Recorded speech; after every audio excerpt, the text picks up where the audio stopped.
111টা হাতি গত 10 বছরে মারা গেছে এবং এর ভিতরে 216 জন মানুষও মারা গেছে।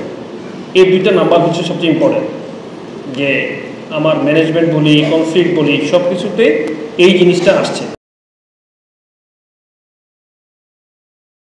আমি পিএইচডি করেছিলাম হাতির উপরে।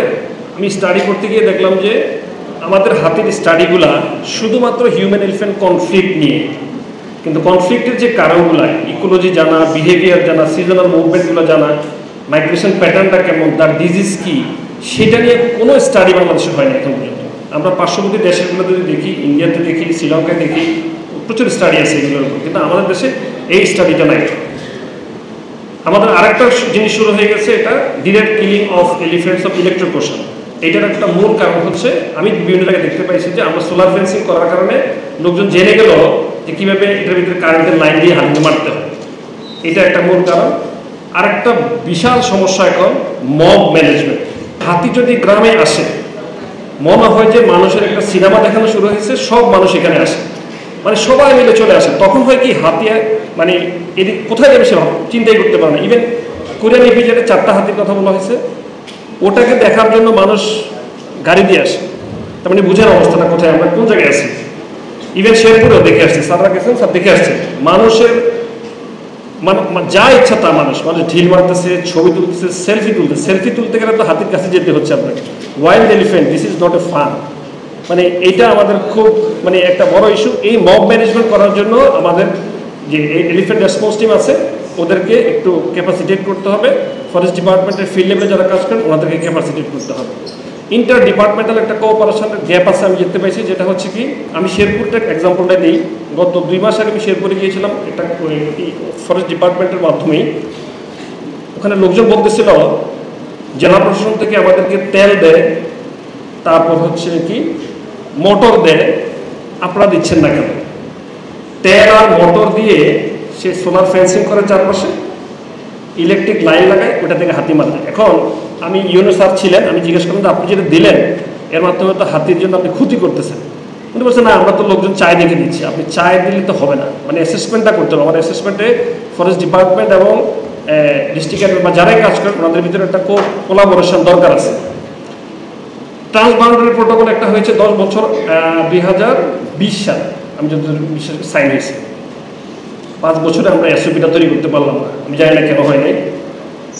মেইন সমস্যা শেরপুরে হচ্ছে এটার জন্য। আপনি যতই চেষ্টা করবেন, কখনো শেরপুরের হাতিকে আপনার উপদেষ্টা আরো 10 জন দিলেও পারবেন না হাতি ম্যানেজ করতে, অসম্ভব। শেরপুরে 54 স্কোয়ার কিলোমিটারের ভিতরে 150 হাতি আছে, আর আমার সারা বাংলাদেশ মিলে আছে 200 হাতি। আমি 200 ম্যানেজ করতে অবস্থা খারাপ, আর 150 আছে ছোট একটা জায়গার ভিতরে। কীভাবে ম্যানেজ করবো বলুন তো? কোনো সম্ভব না। তো এইটার প্রোটোকলটা ডেভেলপ হয়েছে, প্রোটোকলটা সাইন হয় না। যদিও 2014 সালে আমি ছিলাম ওই প্রোগ্রামটাতে। 14 সালে শুরু করার পর সাইন হয়েছে, যেহেতু প্রকল্প শেষ হয়ে গেল 16 সালে, 4 বছর লাগছে সাইন হইতে। এখন এসওপি হইতে আরও 5 বছর লেগে গেল, এসওপিটা ইমপ্লিমেন্টেশন হয় না। এসওপি ইমপ্লিমেন্টেশন যদি না হয়, তাহলে হবে কি, আপনি এই ট্রান্সবাউন্ডারি এলিফ্যান্টের ফ্রি মুভমেন্ট করতে পারবেন না, যেটার জন্য শেরপুরের কনফ্লিক্ট থেকেই আছে। ওনারা দরজা খুলে দেয়, গেট খুলে দেয়, এটা কে বন্ধ করবে? এটা বন্ধ করার জন্য যে এসওপি আছে, সেটাকে ইমপ্লিমেন্টেশন করতে হবে। 16 সালে এলিফ্যান্টের ক্রসিং পয়েন্ট আইডেন্টিফাই করা হয়েছিল। আমাদের জাহিদুল কবির স্যার আছেন, উনি সহ আমরা একসাথে পয়েন্টগুলো আইডেন্টিফাই করছিলাম, সার্ভে করে যে কোন কোন পয়েন্টে ইন্ডিয়া থেকে হাতিগুলো আসে। এখন দেখেন, আপনি যদি কালো কালো ছোট ছোট ঘর দেখেন, এগুলো হচ্ছে ফরেস্ট ডিপার্টমেন্টের বিট অফিস। কি সুন্দর প্ল্যানিং দেখেন, একদম বরাবর করে লম্বাই করে আছে।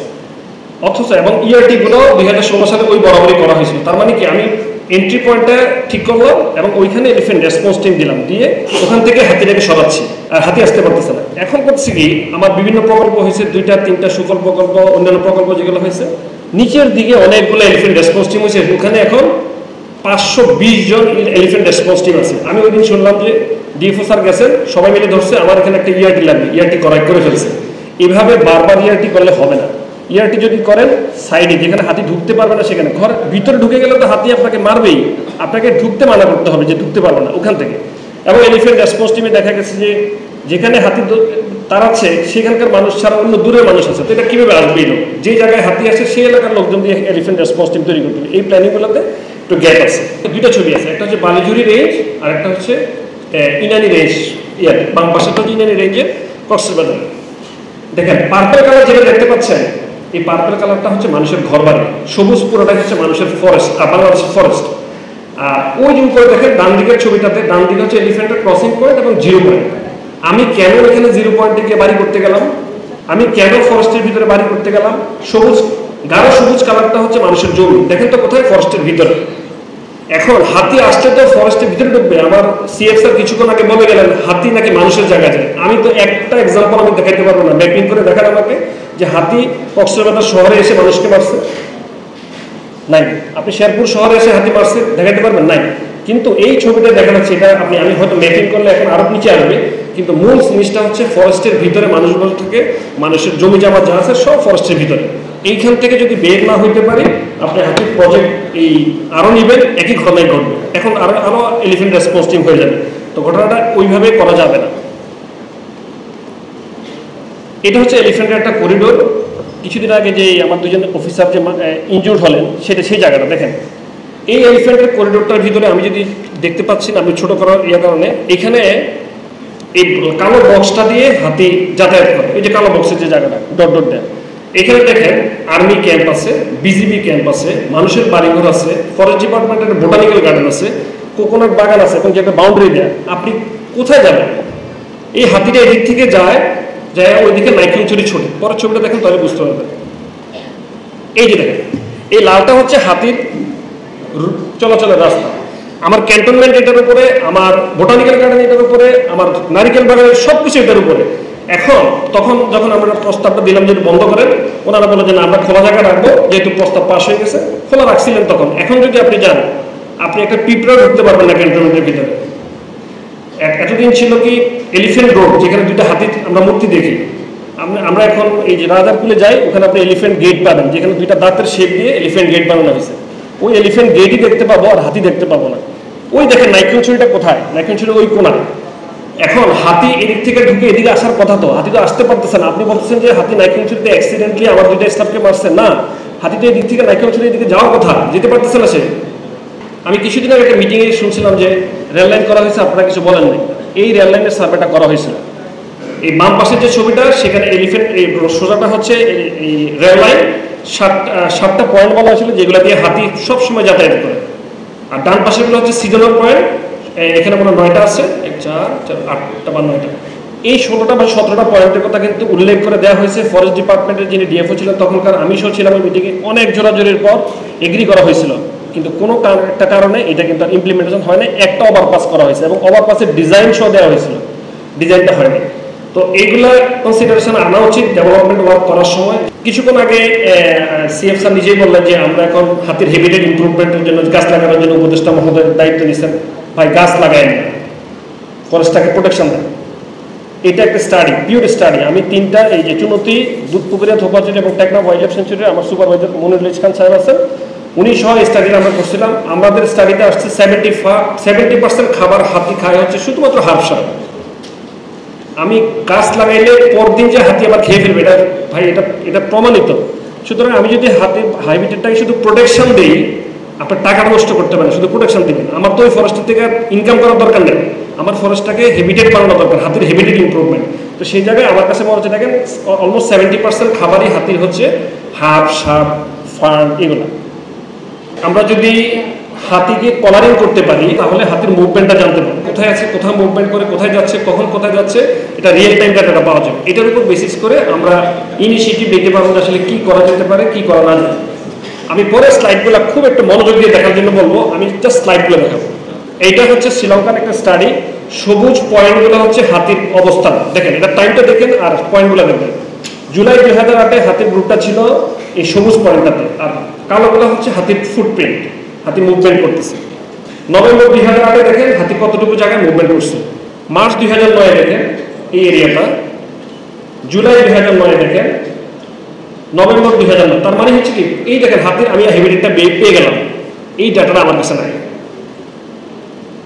কোন জায়গায় থাকে হাতিটা, সেই তার তথ্যটা আমার কাছে নাই। এবার আসেন আপনি হাতির কোন সময় কখন মুভমেন্ট করতে সেটা দেখেন। এই মাঝখানে যে সবুজ জায়গাটা দেখছেন, সবুজ জায়গার কালো পয়েন্টগুলো হচ্ছে হাতির অবস্থান। এটা হচ্ছে দুপুরবেলা, দেখেন কনসেন্ট্রেট হচ্ছে ফরেস্টের ভিতরে।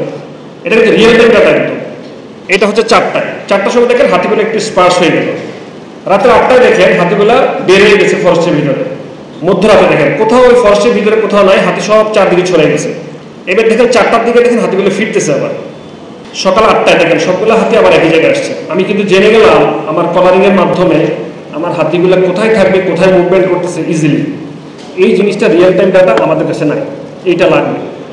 আমাদের হাতির সার্ভেটা করা জরুরি, যেহেতু আমরা দেখতেছি যে হাতি মারা গেছে বা কমছে। এখন হাতিগুলোর অবস্থান জানার জন্য হাতির সার্ভেটা করা জরুরি। 10 বছর আগে করা হয়েছিল, সেটা এখন করাটা খুব ম্যান্ডেটরি। এবং এই আমরা যে এখন কনফ্লিক্টের ম্যাপিংটা করবো, এইটার উপর বেসিস করে এলিফ্যান্ট রেসপন্স টিম হবে। রেসপন্স টিম প্রজেক্টে আছে দেখে আমি এখন করে ফেলবো এটা না, আগে স্টাডিটা শেষ করবো, তারপরে ওইটার উপর বেসিস করে লোকেশনগুলো ফিক্স করে আমি elephant response team, solar fencing যেখানে যেখানে করার সেটা করবো। আগে আমাদের অনেকগুলা সাকসেসফুল ইনিশিয়েটিভ আছে, bio fencing, alternative cropping, elephant response team, সেগুলোকে এক্সপানশন করা যেতে পারে।